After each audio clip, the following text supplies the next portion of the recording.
Sí, bueno, mi opinión al respecto es que el andalucismo es un nacionalismo muy peculiar, lo ha sido siempre, ¿no? Yo creo que tenemos la suerte de que mientras que otro tipo de nacionalismo en su pasado pues tienen que esconder los textos, sin embargo el pensamiento de Blas Infante es justamente el que nos trae aquí a celebrar su 125 aniversario, es un pensamiento un tanto caótico. Blas Infante era muy caótico a la manera de escribir y tal, pero sin embargo terriblemente modesto.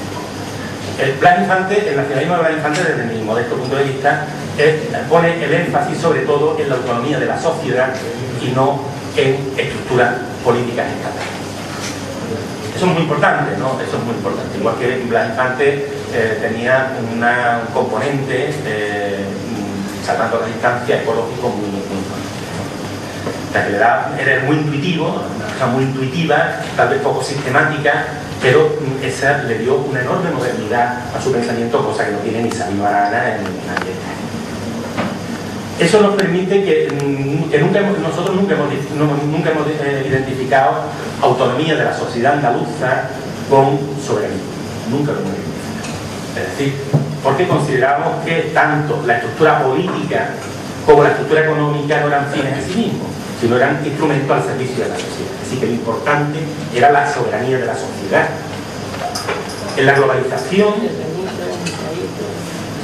los estados, los nacionalismos que buscan la soberanía formal carecen en realidad de perspectiva para que su sociedad tenga capacidad de decisión. Es decir, hay una soberanía formal y hay una soberanía operativa. La soberanía operativa es estar conectado, o sea, guardar tu ámbito de autonomía, pero al mismo tiempo estar conectado con los demás para poder influir, porque uno de los grandes problemas que hay es que los problemas a los que nos hemos referido son problemas globales y sin embargo los instrumentos de decisión, como los estados, son locales.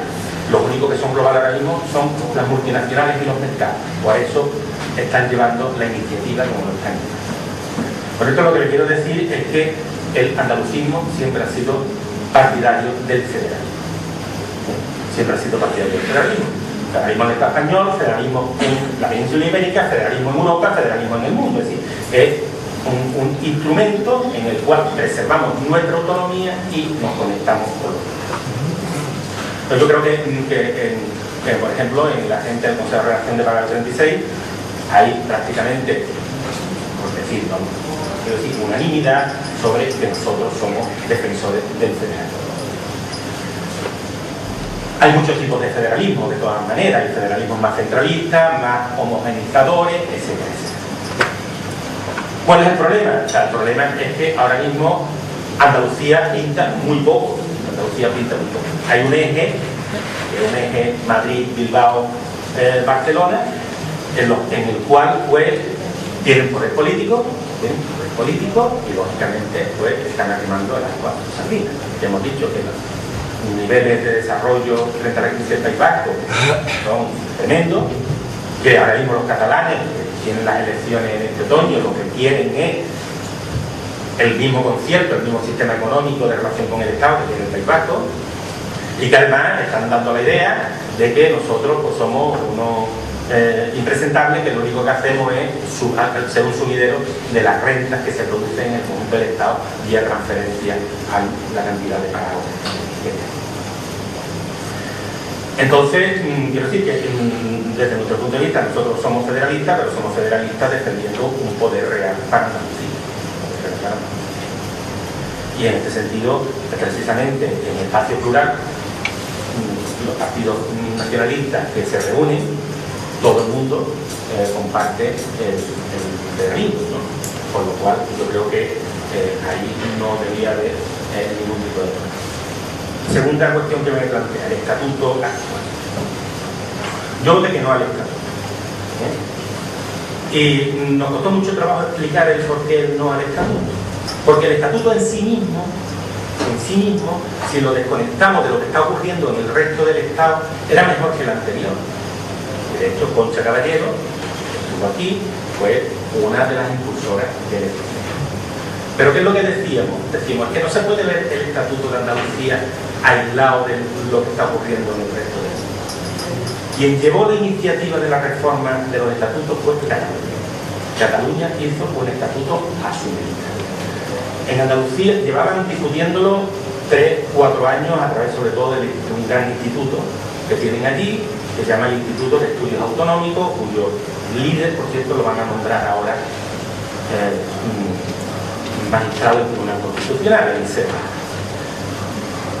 Y ellos tienen un estatuto a su medida, y no había ningún proyecto del estatuto, ninguno. Al principio Chávez habló de una reforma técnica del estatuto, no sé si alguien se acuerda de estas cosas, y a continuación se fue construyendo con retazo, hasta el punto que nosotros, cuando estábamos en la ponencia del estatuto, hicimos algunas redacciones que se han quedado en los artículos del estatuto, es decir, que fue un poco un Frankenstein.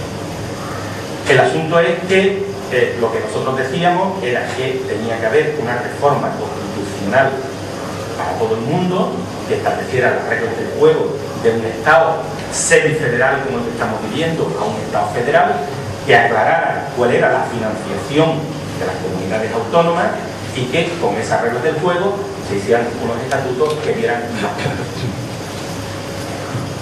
Porque, ¿cuál es el problema existente? El problema existente es que ahora mismo el estatuto está desmojado. El estatuto es un estatuto mejor que el anterior, pero que sin embargo, derechos que concede Concha Caballero se decañitó diciendo lo progresista que era, y era verdad. Por ejemplo, la renta social básica, que es una renta que dice el estatuto textualmente que todos los andaluces tendrán derecho, independientemente de su situación, no sé cuánto, a una renta mínima de supervivencia. Fijaros ahora, con 1.100.000 parados en Andalucía, de los cuales 300.000 personas no cobran ya subsidios, 300.000 personas no cobran subsidios si no hubiera sido el momento de implantar, aunque fuera una renta social básica mínima. Nadie se lo plantea. Es más, una de las grandes conquistas del estatuto, aunque muy reportada, que fueron las competencias sobre el Guadalquivir, que, como sabéis, Guadalquivir para nosotros es la cuenca del Guadalquivir, estructura toda Andalucía, lo que para otros puede ser su idioma, para nosotros es lo que representa el Guadalquivir históricamente en la construcción de Andalucía. No se quiso poner la cuenca, porque ya sabéis que hay algunos afluentes que están fuera de Andalucía, muy poquitos, y además en la cabecera, por lo cual eso no tiene ninguna importancia, pero bueno, por si acaso, y se puso en el estatuto competencia sobre las aguas. Estamos seguros que el Constitucional, para compensar la sentencia de Cataluña, y sabiendo que aquí nadie va a protestar lo más mínimo, va a declarar inconstitucional ese artículo del estatuto, y las competencias que ya se están ejerciendo de la Confederación Hidrográfica de Guadalquivir no la van a quitar. Esa es un poco la situación, ¿no? O sea, la situación es que vale, que al socaire de Cataluña el estatuto, pero que al final el estatuto, vamos, no quiero ser petulante decir que no me ha dado la razón, pero vamos, yo lo que me sale del cuerpo es decir eso, ¿no? Es decir que, pero vamos, ahora mismo yo creo que ese es un tema ya pasado, porque lo que tenemos que ver es cómo conseguimos que haya un equilibrio territorial en España. O sea, que cuando la Constitución, el proyecto era que nosotros íbamos a ser los últimos, aquí de pronto, como somos nosotros, ¿no?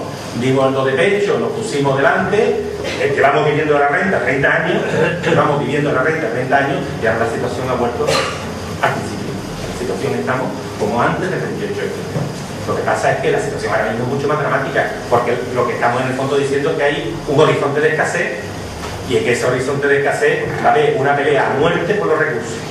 Y nosotros carecemos de instrumentos propios, por eso decimos, vamos a unirnos, quiero decir, vamos a unirnos, porque es que, y vamos a hacerlo de manera no oportunista, sino vamos haciendo compartiendo ideas, porque de nada te sirve unirte si no sabes cuál es la dirección que tienes que tomar, y ese es un poco de...